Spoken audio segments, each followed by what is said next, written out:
akan keinginan.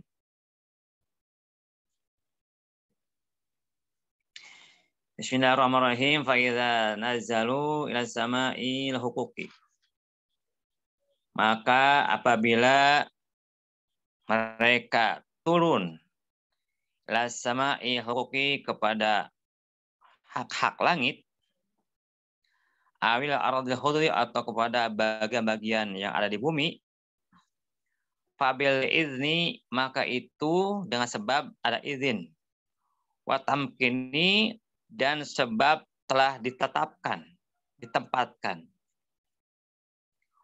Warasuhu dan sedangkan orang yang telah teguh pilih yakin di dalam keyakinan falanian ziru maka mereka tidak pernah turun ilal hukuki kepada menunaikan hak-hak bisu'il adabi dengan su'ul adab wal ghaflah dan tidak akan turun dalam kelalaian wala dan juga tidak akan turun ilal hududi kepada bagian-bagian nafsu bisyahwati dengan syahwat wal mut'ati dan kelimatan malah mereka dahulu mereka masuk mereka pada itu semua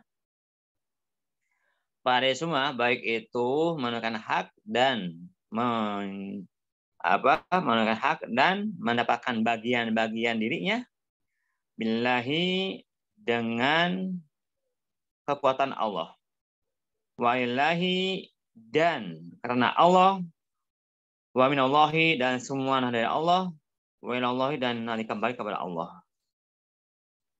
Ini Aramul Salat yang ke-9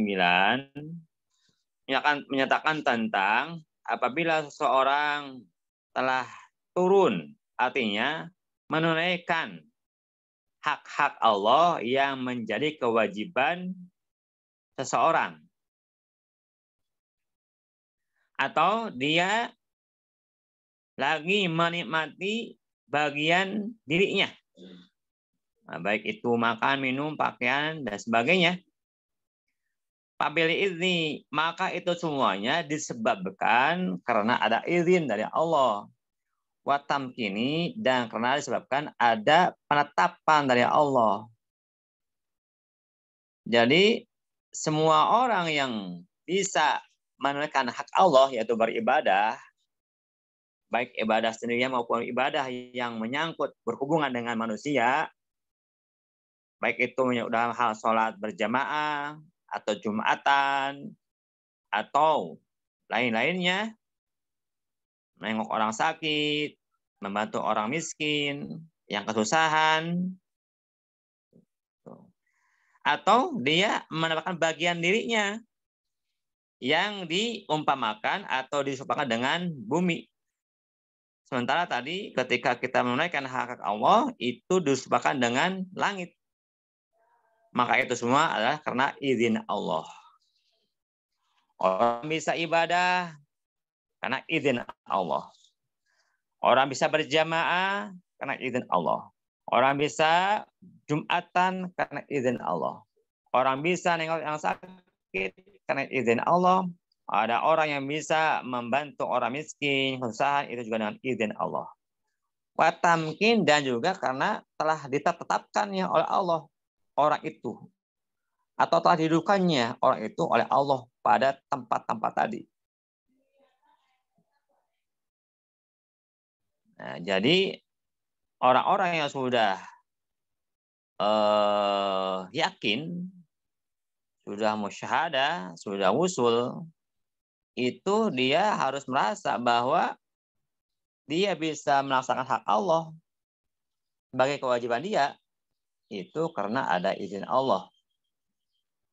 Tersimpul dalam zikir kita, la haula wala quwata illa billahil aliyil azim. La haula, tidak ada daya, wala quwata, dan tidak ada kekuatan, illa kecuali billahi, dengan kekuatan Allah, dengan daya Allah, atau dengan izin Allah. Al-Ali yang maha tinggi, yang al-azim yang maha agung. Warusuhu, sedangkan orang yang sudah teguh fil yakin di dalam keyakinannya, falam yanzilu, maka tidaklah mereka itu turun ila hukuki di dalam menegakkan hak Allah yang berhubungan dengan makhluk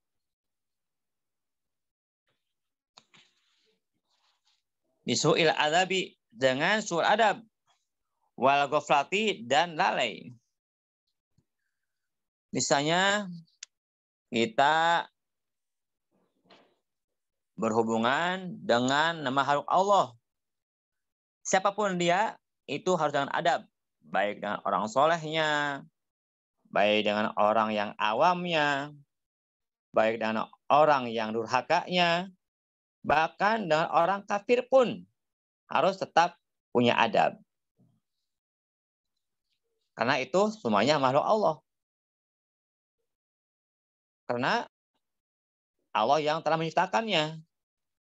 Nah, kita beradab dengan makhluk Allah itu sama dengan kita beradab dengan Allah. Karena itu punya Allah. Tentu kita semua yang Allah miliki itu adalah kepunyaan Allah dan kita mesti hormat dan beradab dengan itu semuanya. Misalnya contoh saja, ini seorang murid terhadap seorang guru. Tentu murid harus beradab dengan gurunya, termasuk kepada anak-anaknya, termasuk pada kepunyaan gurunya, baik itu rumahnya atau alat-alatnya dan sebagainya. Karena kita beradab dengan gurunya. Walaupun misalnya kepunyaan guru itu misalnya punya motor udah butut misalnya, tetap kita beradab karena itu milik guru. Atau guru punya anak, anaknya misalnya kurang bagus misalnya alatnya, tetap kita itu hormat karena kita beradab untuk hormat kepada guru kita. Sama juga Allah itu memiliki semua makhluk. Nah, kita berhubungan dengan makhluk, baik itu dengan manusia, maupun dengan hewan, maupun dengan lain-lainnya, itu harus beradab. Contoh, kita ketemu dengan anjing misalnya. Anjing kan najis, ya, liurnya dan sebagainya najis itu. Atau dengan babi misalnya. Ketemu, tetap kita beradab dengan hewan yang Allah ciptakan itu. Karena itu milik Allah. Juga dengan manusia. Ada manusia yang soleh, ada manusia awam, ada manusia bodoh, ada manusia alim, ada manusia yang durhaka, ada manusia yang beriman, ada manusia yang kafir. Maka kita mesti beradab dengan itu semua karena itu milik Allah, makhluk Allah. Nah, gitu. Jadi kalau kita sudah teguh keyakinan kita bahwa itu milik Allah, maka kita harus beradab dengan semua makhluk Allah. Nah, itu sebenarnya kita beradab dengan Allah. Wal ghaflah, dan tidak lalai. Misalnya gini, kita disakiti orang, maka kita merasa sakit oleh orang lain itu, kita yakin ini dari Allah. Kita dapat musibah lewat orang lain, maka yakin bahwa itu berasal dari Allah.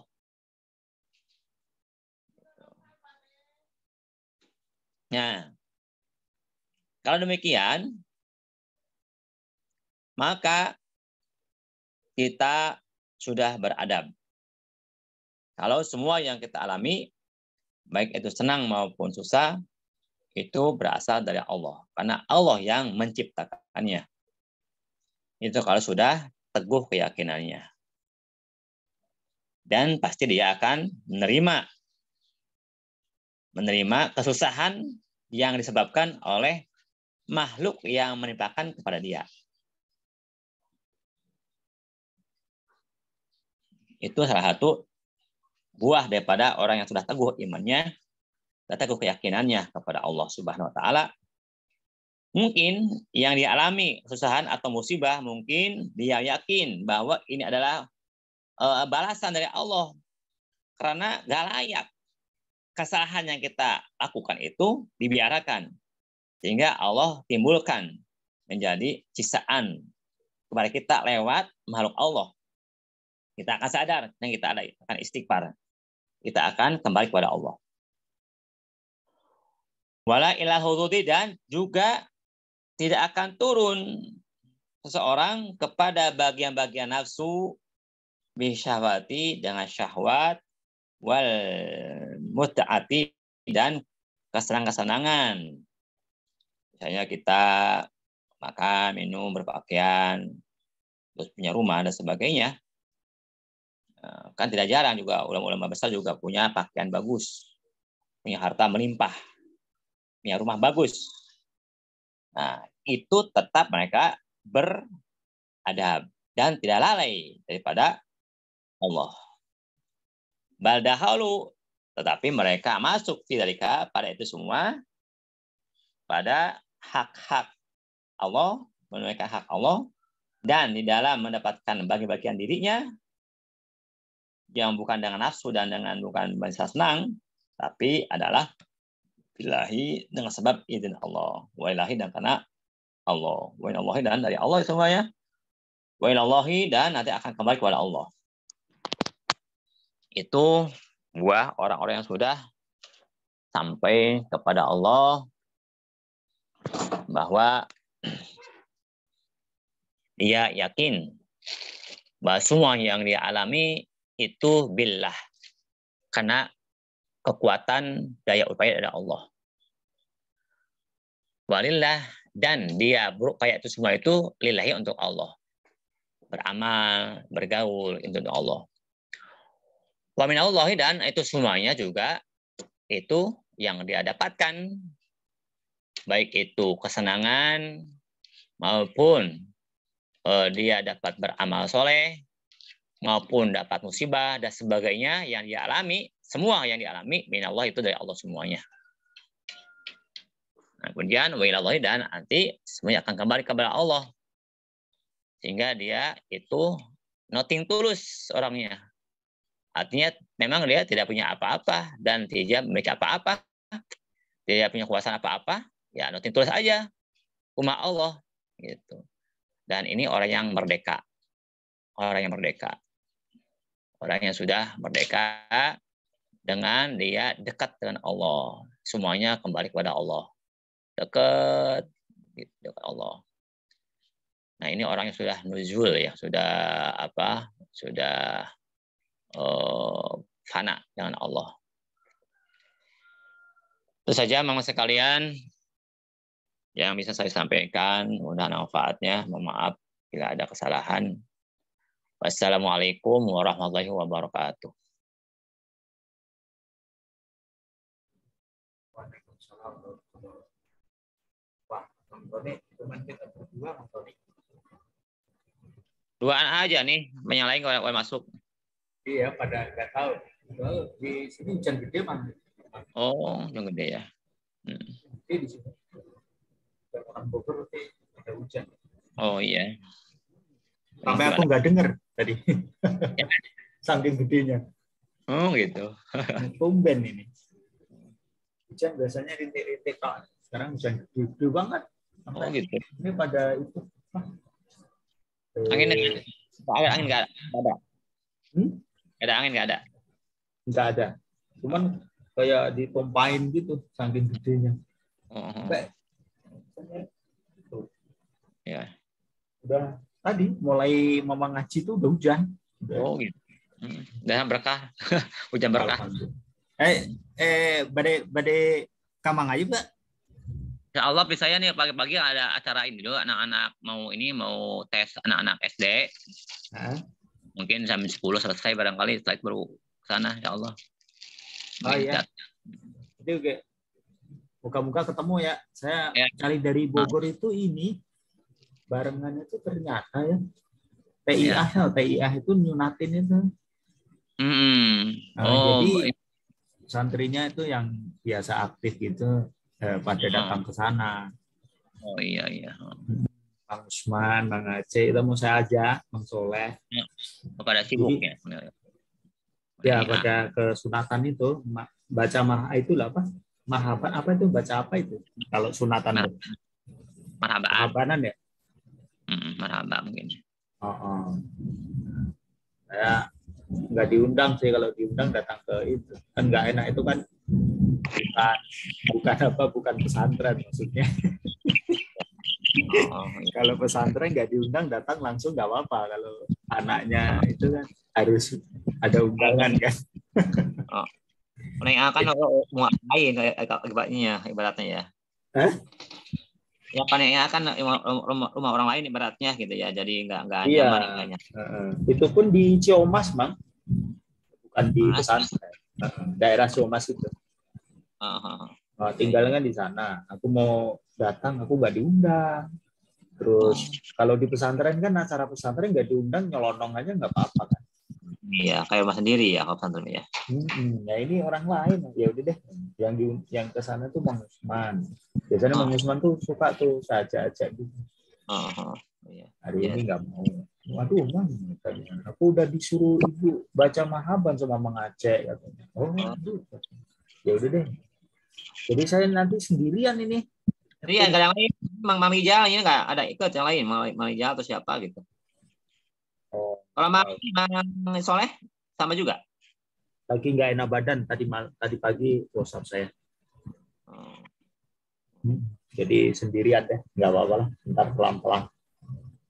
Sama ini aja isi Bapak itu istri atau biar ini ya temannya. Siapa? Sibuk. Bapak keluarga gitu, biar ada temannya. Pada sibuk itu apa? Ujian apa itu? Belum selesai ternyata ya anak sekolah itu ya. Iya. Mang Tony belum selesai juga kan? Saya kan belum ada kelas 6, saya kan baru kelas 4 adanya, jadi santai aja. Belum ada kelas 6. 4. Kan lagi sibuk juga tuh nyiapin ujian apa gitu. Kelas 6 kemarin juga tuh. Ada lagi buru. 6 sih. Ya udah, Mang. Nanti moga-moga bisa ketemu ya, Mang. Di situ. Amin. Ya, ditutup aja, Mang. Ya, enggak. Ya. A'udzu billahi minasyaitonir rajim. Bismillahirrahmanirrahim. Alhamdulillahirabbil alamin.